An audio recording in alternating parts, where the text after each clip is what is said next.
नमस्कार दोस्तों, मैं हूँ राजपाल सिंह परिहार और आपके बीच उपस्थित हुआ हूँ एक मुद्दे को लेकर के। मुद्दा बड़ा अहम है और बड़ा ख़ास है। आपने कहीं भी बाढ़ में लोगों को बचाते हुए पुलिसकर्मियों को देखा होगा। आपने कहीं भी गंभीर स्थितियाँ छिड़ जाने पर पुलिसकर्मियों को देखा होगा। मैं बात कर रहा हूँ उन होमगार्ड के जवानों की, जो वो पुलिस के कंधे से कंधा मिलाकर के कार्य करते हैं, पुलिस के जितना कार्य करते हैं, लेकिन उनको मिलने वाला जो वेतनमान है, वो पुलिस के समानांतर नहीं है। कई बार ऐसे मुद्दे उठे हैं कि जब वो होमगार्ड का जवान अपनी जॉब को पूरी करके रिटायरमेंट तक पहुंच जाता है, तब उसके पास में उसका पीएफ का अंश तक उसके पास नहीं होता है और कई परिस्थितियों को झेलता हुआ वह होमगार्ड का जवान अपना जीवन पूर्ण समर्पण कर देता है पुलिस के साथ कंधे से कंधा मिला करके कार्य करने में, लेकिन अंतिम समय में जब वो अपनी मुट्ठी को देखता है तो खाली पाता है। यहाँ तक कि केंद्र सरकार और राज्य सरकारों ने ये नियम तक बना दिए कि स्मॉल से स्मॉल इंडस्ट्रीज में छोटे से छोटे जो लोग होंगे, जो कर्मचारी होंगे, उनको भी पीएफ की सुविधा देना अनिवार्य है। लेकिन यहाँ शासन की ही तंत्र में शासन का एक कर्मचारी जो आज भी पीएफ के लिए जूझ रहा है। उत्तर प्रदेश सरकार ने 8वां वेतन आयोग होमगार्ड्स के लिए लगा दिया है, लेकिन हम बात करें राजस्थान के होमगार्ड्स की स्थिति, तो बहुत ही स्थिति अच्छी नहीं बताई जा सकती। राजस्थान के होमगार्ड्स को 12 माह में से केवल 2 माह ही कार्य दिवस दिए जाते हैं। बॉर्डर पर कुछ कार्य दिए जाते हैं, लेकिन आप समझ सकते हैं कि बॉर्डर पे खतरा भी उनको कितना है। वहीं पर पीएफ नहीं है, पेंशन नहीं है, आवास की सुविधा नहीं है, हर किसी थाने पर उनके रुकने के लिए कोई व्यवस्था जो आम जवान या पुलिस कर्मी की होती है, वो होमगार्ड को वो सुविधा नहीं मिल पाती। होमगार्ड को लेकर के कुछ डेटा कलेक्शन जो है वो मैं आपको सुनाना और बताना चाह रहा हूँ कि होमगार्ड एक 1947 में सभी वॉलेंटियर थे और मध्य प्रदेश नहीं बना था। मध्य प्रदेश बनने के बाद नगर सेना मध्य प्रदेश होमगार्ड 1947 नियम बना, जिसमें सेक्शन 15 में होमगार्ड आल जवान सरकारी कर्मचारी होंगे, लिखे पढ़े होंगे, और नियम 1947 सेक्शन 14(1) में राज्य सरकार नियम बना सकती है। और ऐसे कई नियम बनने के बाद में मध्य प्रदेश शासन ने 14/7/2007 को मैनिफेस्टो जारी किया था कि होमगार्ड जवानों को नियमित करने के लिए एक पत्र जो क्रमांक दिया है, और गृह मंत्रालय मध्य प्रदेश शासन पुलिस विभाग का जो पत्र है उसमें जवानों के नियमितीकरण कर्मचारी करने वाले आदेश विभाग द्वारा दिए गए थे।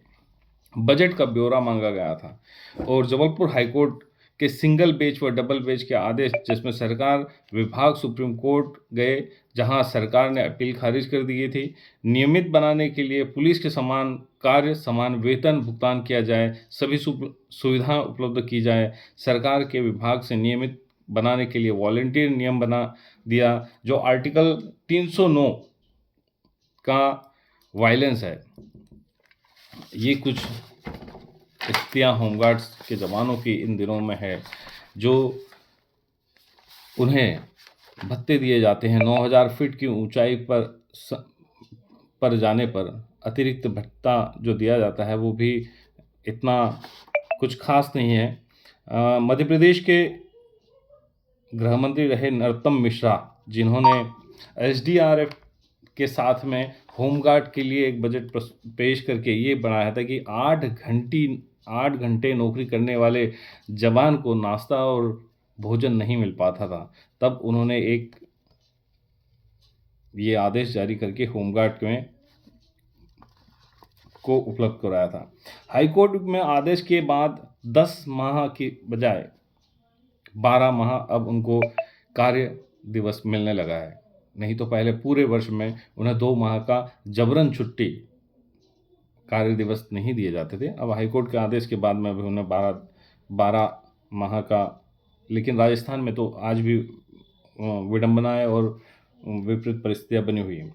निश्चित नौकरी नहीं होना, सामाजिक सुरक्षा नहीं होना और बहुत सारी किल्लतों को झेलने वाला होमगार्ड का वो जवान जो मध्य प्रदेश पुलिस के साथ में, उत्तर प्रदेश पुलिस के साथ में, पंजाब पुलिस के साथ में, केवल केरल ऐसा राज्य है जहाँ पर होमगार्ड्स की टुकड़ियाँ नहीं हैं। बाकी अरुणाचल में कम मात्राओं में होमगार्ड्स की टुकड़ियाँ हैं। बाकी पूरे देश में होमगार्ड्स के जवान हैं। बस उनकी दिक्कत ये है कि उनके नाम के आगे जो स्वयंसेवक शब्द जुड़ा है। आप विडंबना देखिए उस विभाग की कि उस विभाग में, जिस होमगार्ड विभाग में अगर कोई बाबू है तो वो परमानेंट है। होमगार्ड विभाग में कोई पीसी है, प्लाटून कमांडेंट है, परमानेंट है, कोई सीसी है और जो कमांडेंट है वो सब परमानेंट है। लेकिन सबसे ज़्यादा काम करने वाला ज़मीनी एक कर्मचारी, होमगार्ड का जो कर्मचारी है, उसके लिए पीएफ की उपलब्धि नहीं है। उसके लिए कहीं राज्यों के चुनाव छिड़ जाए, मंदिर मस्जिद हो जाए, कहीं कुछ भी हो जाए, या इंडिया आरएफ भी कभी कभी होमगार्ड के जवानों की मदद लिया करती है। और हमारे स्टेट की एसडीआरएफ तो होमगार्ड के ही अधिकांश जवान हैं जो उसमें कार्य करते हैं, जोखिम उठाते हैं। और उनको जो सहयोग कैजुअल लीव तक अब उनको मिलेगी, क्योंकि कैजुअल लीव तक की लड़ाई उन लोगों को लड़ना पड़ी।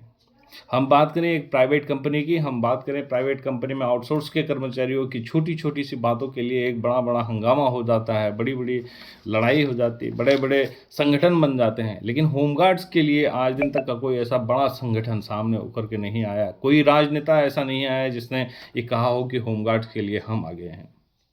धन्यवाद दोस्तों।